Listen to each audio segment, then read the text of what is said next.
High cholesterol ওষুধ ছাড়া কি নিয়ন্ত্রণ সম্ভব? হ্যাঁ, আমি ডাক্তার মঞ্জুর মুর্শেদ কথা বলছি সুদূর নিউ ইয়র্ক সিটি থেকে।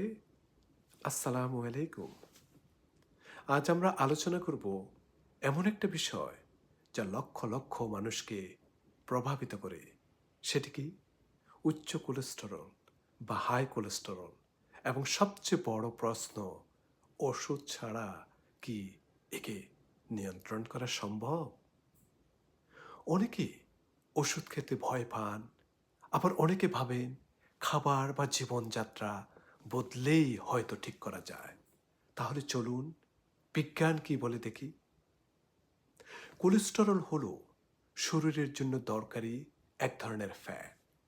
কিন্তু যখন খারাপ কোলেস্টেরল এলডিএল, লো ডেনসিটি লিপোপ্রোটিন বেড়ে যায়, তখন সেটা ধমনের দেয়ালে জমে প্ল্যাক তৈরি করে, যা হার্ট অ্যাটাক বা স্ট্রোকের ঝুঁকি বাড়ায়। বেশিরভাগ মানুষ হাই কোলেস্টেরল হয় তিনটি কারণে। নাম্বার ওয়ান, অস্বাস্থ্যকর খাবার, আনহেলথি খাবার, যেমন অনেক অয়েল, ফ্যাট, ফাস্টফুড এগুলো খেয়ে থাকেন। দুই নাম্বার, আমরা ব্যায়াম করি না। তিন নাম্বার, পারিবারিক বা জেনেটিক কারণ, যেটি ফ্যামিলিয়াল হাইপার কোলেস্টেরোলেমিয়া বলে থাকি। তো ওষুধ ছাড়া নিয়ন্ত্রণের উপায় কি হতে পারে? বুঝতেই পারছেন। সর্বপ্রথম আপনার ডায়েট মডিফিকেশন করতে হবে, খাদ্যাভ্যাস পরিবর্তন করতে হবে।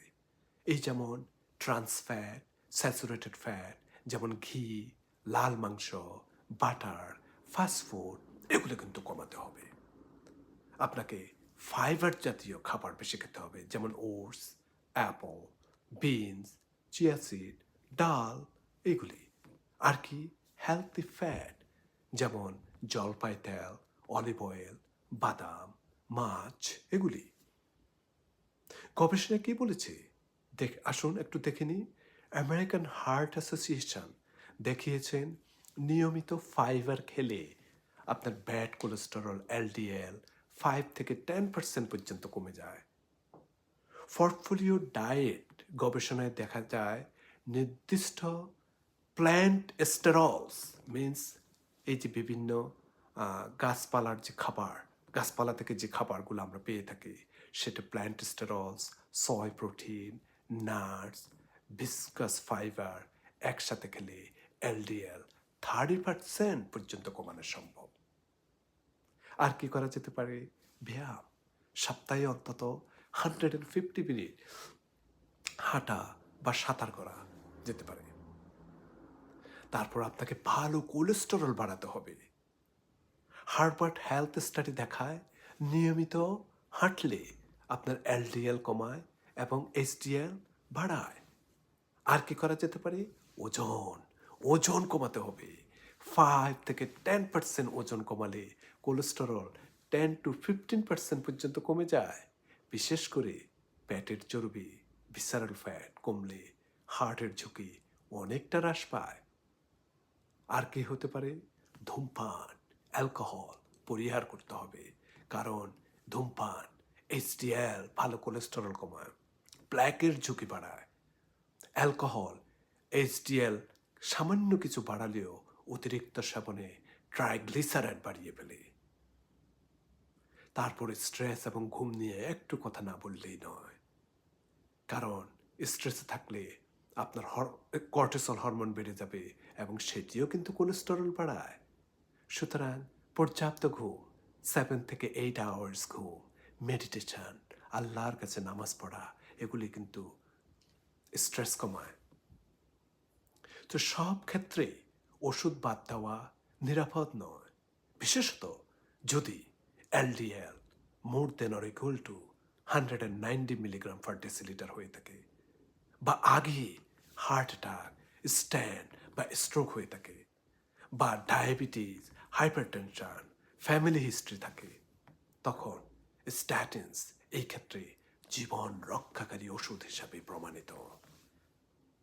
New journal England of medicine 2017 গবেষণায় দেখিয়েছেন স্টাটিন গ্রহণ করলে হার্ট অ্যাটাকের ঝুঁকি 25 থেকে 35% কমে যাওয়ার সম্ভাবনা থাকে।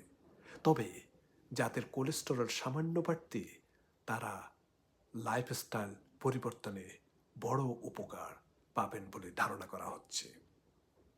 প্রতি 6 থেকে 12 মাসে লিপিড প্রোফাইল পরীক্ষা করুন। খাদ্য এবং ব্যায়ামের অগ্রগতি ট্র্যাক করুন। প্রয়োজনে ডাক্তারকে করোনারি ক্যালসিয়াম স্কোর বা অ্যাপোবি প্রোটিন টেস্টের ব্যাপারে একটু জানতে আগ্রহী হন, যেখানে আপনার ডাক্তার করোনারি ক্যালসিয়াম স্কোর কিংবা কার্ডিয়াক সিটি কিংবা লিপোপ্রোটিন এ, অ্যাপোলিপোপ্রোটিন বি কিংবা LDL particle size, LDL small medium এবং বিগ সাইজ, এলডিএল এর প্যাটার্নটা কেমন ইত্যাদি ইত্যাদি পরীক্ষা করাতে পারেন। সুতরাং ওষুধ ছাড়া কোলেস্টেরল নিয়ন্ত্রণ সম্ভব, কিন্তু সেটি নির্ভর করে আপনার মাত্রা, ঝুঁকি এবং জীবনযাপনের উপর। সঠিক খাদ্যাভ্যাস, নিয়মিত ব্যায়াম, স্ট্রেস নিয়ন্ত্রণ আর ভালো ঘুম, এই 4টি হলো আপনার হার্টের জন্য প্রাকৃতিক ওষুধ।